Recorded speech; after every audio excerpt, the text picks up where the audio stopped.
Welcome everyone to a new series. I'm taking over as the booker, Paul Heyman in ECW in 1996. This is a scenario in the mod that I wanted to do for a long time. Todd Gordon is still the owner.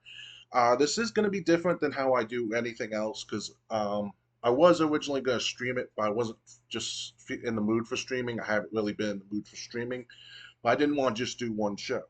So what I'm going to do is I'm going to record what happens on the shows, then stop the recording, then book another show, record what happens on that show.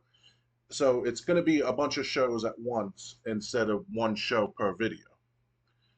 Um, but that way I don't have to rush booking shows. I can take my time, not feeling like I have to keep the stream going and when I'm trying to figure out what to do. And I can also do the promos written out instead of just giving a brief overload. So if you like promos being written out, that's something that I do have. So let's run the show and let's see how things go. This is a live event, ECW House Party. First event of the year and first show of the year for ECW in 1996. In about had decent reaction from the crowd, but subpar wrestling. Axel Rotten defeated Headhunter A in a hardcore match by pinfall with a severe skull trauma. Uh, this wasn't done. Says this wasn't put together well, and they didn't click, but it got the show off to a strong start with a 35. In about had decent reaction from the crowd, but subpar wrestling. Juventud Guerrera defeated Rey Mysterio Jr. by pinfall with a Hoovy driver, and this guy at 37.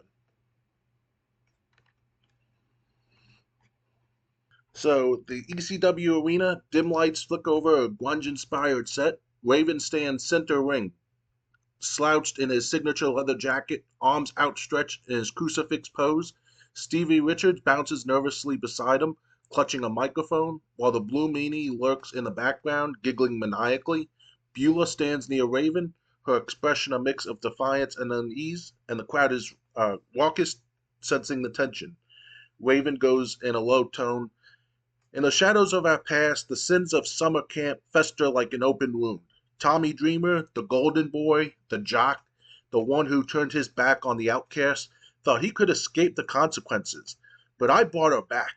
Beulah, the girl he rejected, the girl I claimed. And tonight we peel back the layers of his hypocrisy.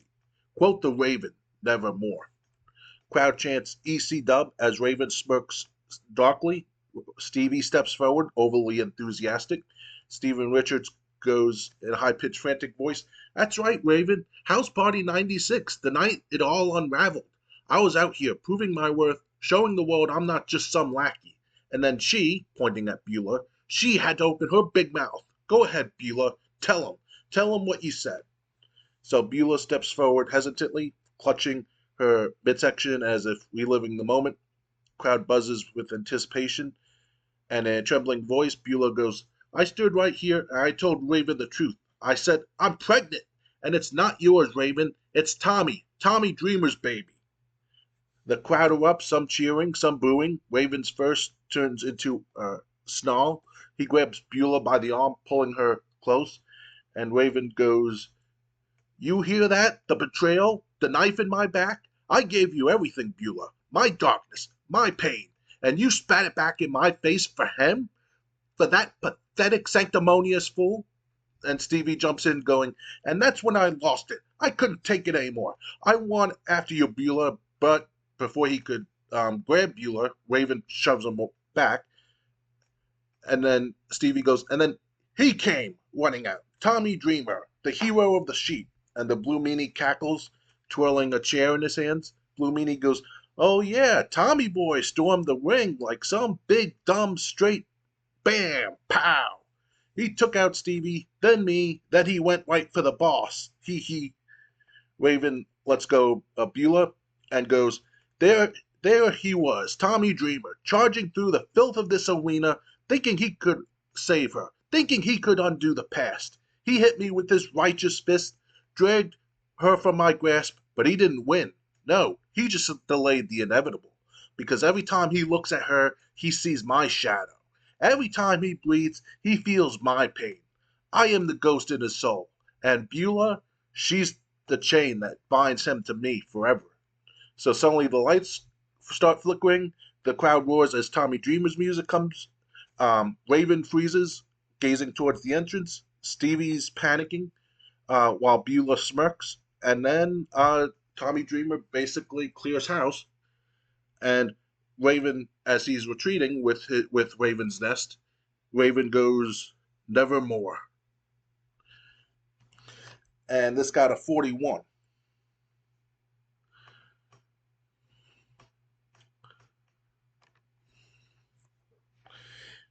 In a bout that had good heat and decent wrestling, Too Cold Scorpio defeated Mustafa Saeed in a hardcore match by pinfall with a disc that don't miss, and this got a 39.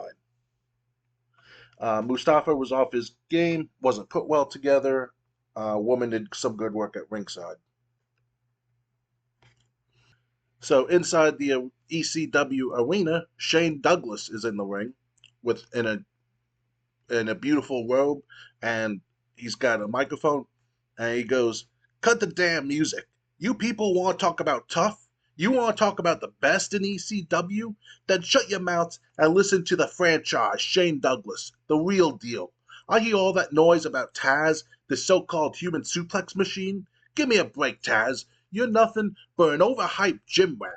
A sawed-off little punk who's never held a title in this company. Me, I've got gold in my blood. I'm the standard. You're just a sweaty meathead flexing in a mirror thinking you're something special. Step up, Taz, if you got the guts, and I'll show you what a real champion looks like." So the crowd goes apeshit, chanting Taz. Suddenly the lights go out and Taz's music comes on. Taz storms to the ring, and Taz is not there to talk because Taz slides under the ropes, uh, popping up as Shane swings a wild punch. Taz ducks, grabs Shane by the waist, and hoists him up, planting him with a thunderous T-bone suplex. The crowd's losing their shit, screaming EC dub as Shane flops to the mat, clutching his back. Shane rolls out of the ring, staggering up the ramp, his shades askew, yelling incoherently as he retreats. Taz snatches the mic from the mat, and Taz goes, "Shane Douglas, you talk big. All that mouth, all that franchise crap. Well, you just felt what I do, you son of a bitch. You want to run your lips? Let's see if you can fight big anytime. Anywhere, I'll break you in half, and that's a promise from the FTW."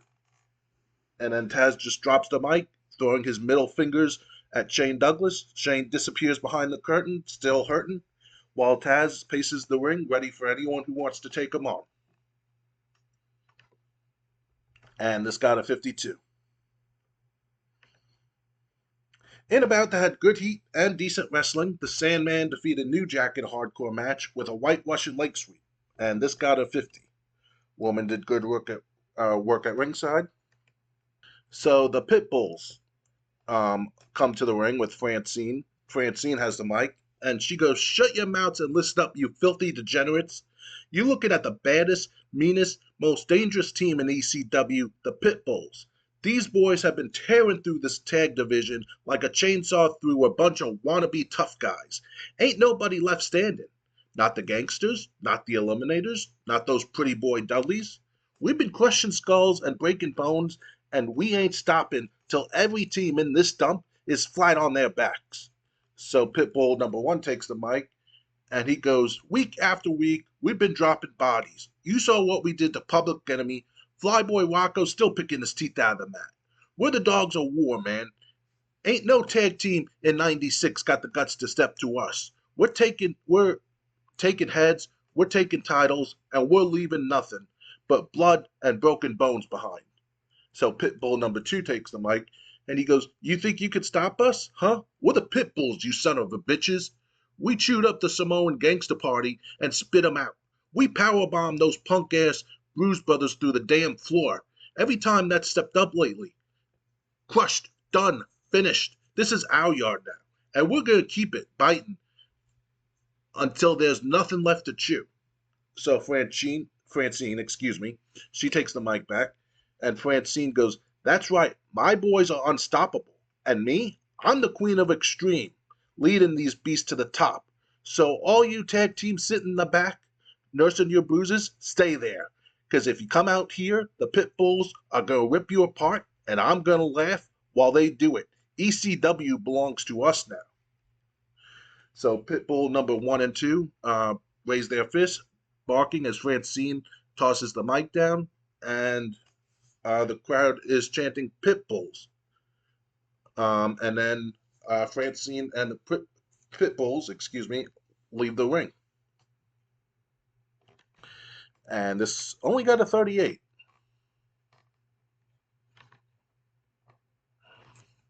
In a bout that had great heat and decent wrestling, Public Enemy defeated the Eliminators in a hardcore match when Johnny Grunge pinned John Cronus with a table bomb, and this got a 49. So it in the ring, it's Big Dick Dudley with Bubba Ray, Dudley, Chubby Dudley, and Sign Guy. And Bubba Ray goes, well, stuttering, "Listen up, you pencil neck geeks. The Dudley boys are running this damn show. ECW's ours. Ain't nobody gonna stop us. We've been smashing heads, breaking backs, and sending all you losers home crying to your mamas." And then Chubby Dudley goes, "Yeah, that's right. I'm Chubby Dudley. I've been eating up this tag division like it's a freaking buffet. Me and my brothers, we're the biggest, baddest family in ECW. Ain't no team, no punk, no nothing gonna stand in our way." So Bubba Ray Dudley gets us back on the mic while Sign Guy is holding signs to the crowd. And Bubba goes, "And this guy, Big Dick Dudley, he's the muscle. 7 feet of pure power. We've been dominating this hellhole. Public Enemy, done. The gangsters, smashed. We're the kings of this dump." And suddenly the lights go flicker, and Sabu's music plays. And Sabu comes out to the ring with the chair. So Sabu hurls the chair at Bubba Ray, taking him out. But uh, Bubba Ray stumbles back, clutching his forehead, and collapses through a table propped at the corner. The crowd chants, "Sabu, Sabu." Sabu spins, drop kicking Chubby Dudley in the gut. Chubby drops his sandwich, wheezing, and Sabu springboards off the ropes, hitting a moonsault that flattens him. Sign Guy Dudley swings his sign at Sabu, but Sabu ducks, grabs the sign, and smashes it over Sign Guy's head, sending him sprawling out of the ring. Big Dick Dudley charges, unfazed, grabbing Sabu by the throat. Sabu slips free, leaps to the top rope, and dives with a chair-assisted Arabian facebuster, but Big Dick catches the chair midair, tossing it aside. Sabu crashes to the mat, rolling out of the ring as Big Dick stands tall, roaring. Big Dick Dudley looms over the wreckage of his brothers, glaring at Sabu, who retreats up the ramp, pointing to the sky. The crowd's losing it. EC as Big Dick kicks a broken chair out of the ring. Bubba Ray Dudley, while still laying on the ground, goes, "Sabu, you're dead." And this got a 32. With the exception of the Tommy Dreamer and Raven's Nest storyline, all these other storylines are new. They're starting basically from square one, because to gain popularity, I need at least 2 storylines with 35 heat. But there was only one storyline already going, so I had to start some new ones. So even if I get penalized for the first couple shows, when these storylines get going, they'll be I won't be penalized for long. In about that had decent reaction from the crowd, but terrible wrestling. Mikey Whipwreck defeated Damian Kane in a hardcore match by pinfall with a Franken Mikey, and this got a 33. Lady Alexandra did some good work at ringside. So Mikey Whipwreck, after his victory, he is attacked by the Pitbulls. Seeing the assault, Cactus Jack comes running in and fights them both off, saving Whipwreck from a beating from the Pitbulls. And this got 25. So what was the final grade for ECW House Party? It got a 39. Unfortunately, the show did not result in any popularity changes. Ouch. All right. Well, like I said, as the storylines uh, play out, they're gonna that's gonna change. Um, yeah. So I mean, um, make a speech. I think I'm gonna skip the speeches and next time take the performance of wrestlers um, and address them like I normally do. So that was the ECW house party. Before I stop the recording, I am gonna go over emails and events that happened before house party because there were a bunch of backstage incidents. I'm gonna go after and see what emails came from as a result of house party, and then I'll stop the recording. Raven had a bad attitude backstage, was given a stern warning. Nothing unworthy happened from it. Nothing noteworthy happened from it. Judge Jeff Jones was fined for getting into an argument with a fan outside the arena. Judge Jeff Jones is Mike Awesome's manager. Jeff was happy with the fine. Mr. Hughes was fined after causing damage to Taz's rental car. Mr. Hughes and Taz were happy with the fine, but it caused Mr. Hughes to have a simmering tension with Paul Heyman. And Too Cold Scorpio was given stern warning for missing a meeting with a road agent. Too Cold Scorpio was happy with the warning. So, what? The Public Enemy are gone from ECW. I am gonna see if I can bring them back because they were on a loan. So this is the first episode of Hardcore TV for 1996. Hopefully, things will be better than ECW House Party because while things weren't while ECW's popularity didn't go down, it didn't go up, and that did hurt morale, locker room morale. So let's run ECW Hardcore TV since it is an A show, so the segment ratings uh, do matter, and see what happens. In a bout that had decent reaction from the crowd but terrible wrestling, 911 defeated Mr. Hughes by pinfall with a choke slam, and this match got the show off to a strong start with a 36. In a bout that had decent reaction from the crowd but terrible wrestling, Taz defeated Bad Crew number 2 in a hardcore match by pinfall to Tazplex. This got a 19. And Bad Crew number 2 got an injury. His style. Okay, so what exactly happened? He sustained a patellar tendonitis.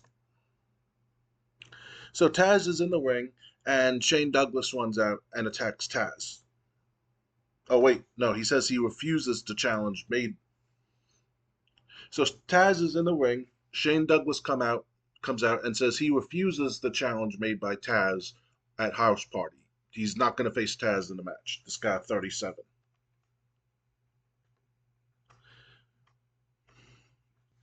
So the ring is lit with a single spotlight on Raven, slouched in his signature pose, arms outstretched, head tilted, leather jacket hanging off his frame. The crowd jeers, a mix of Raven chants and boos echoing through the venue.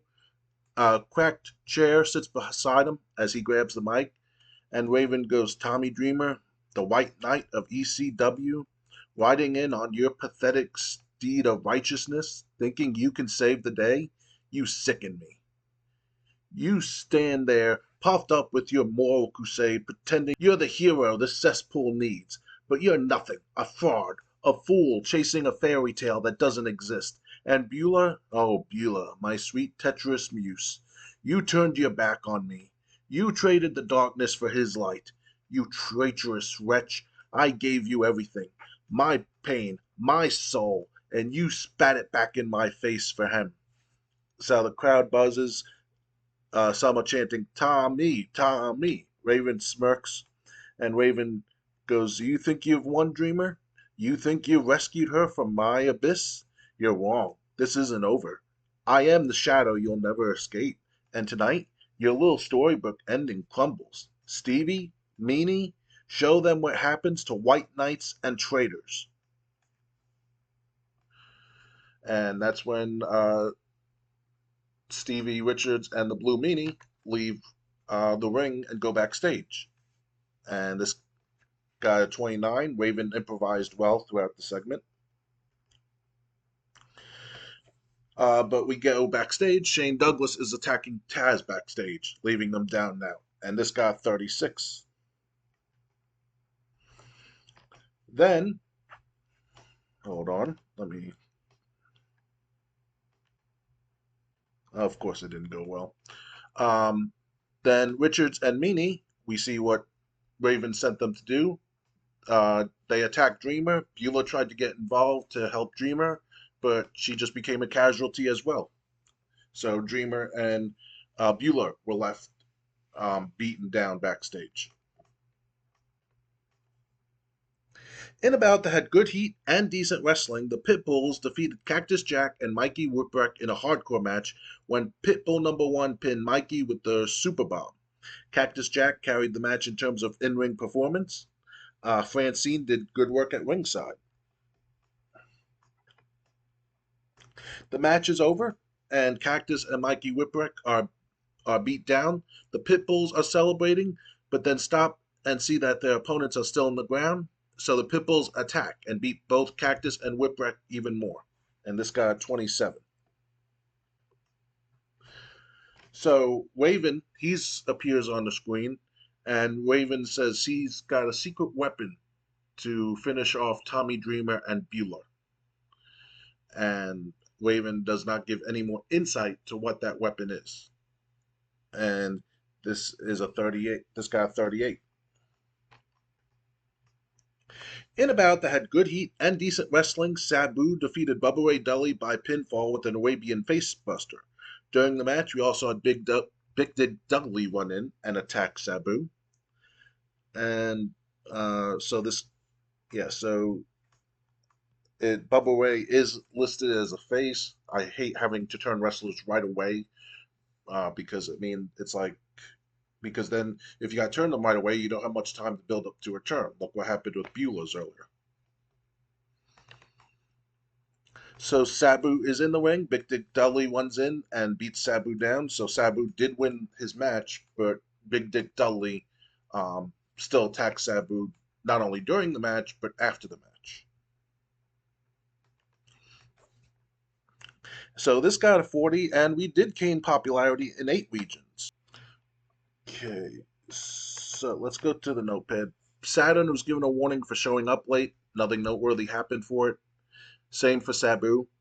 Gave Taz a stern warning for mocking Jeff Jones' popularity. Taz was annoyed. Headhunter A missed a meeting with a road agent. Nothing noteworthy happened from it when I gave him a stern warning. Dances with Dudley was given a stern warning for showing up late, and fined Raven for beating up Juventud Guerrera. Both Raven and Juventud were unhappy with the punishment. Juventud thought it was too light. I was not firing Raven, and I don't have the ability to suspend. So Bad Crew number 2. Let's see how long Bad Crew number 2 will be out for before I end this. Medical. Bad Crew number 2. Oh, he's out for a year and a month. Terry Funk is out for 5 months. Wow. Anyway, this is where I'm going to end things. So the next time I play this ECW save, I'll be picking up from week 2, booking Hardcore TV. Until then, good night, everyone.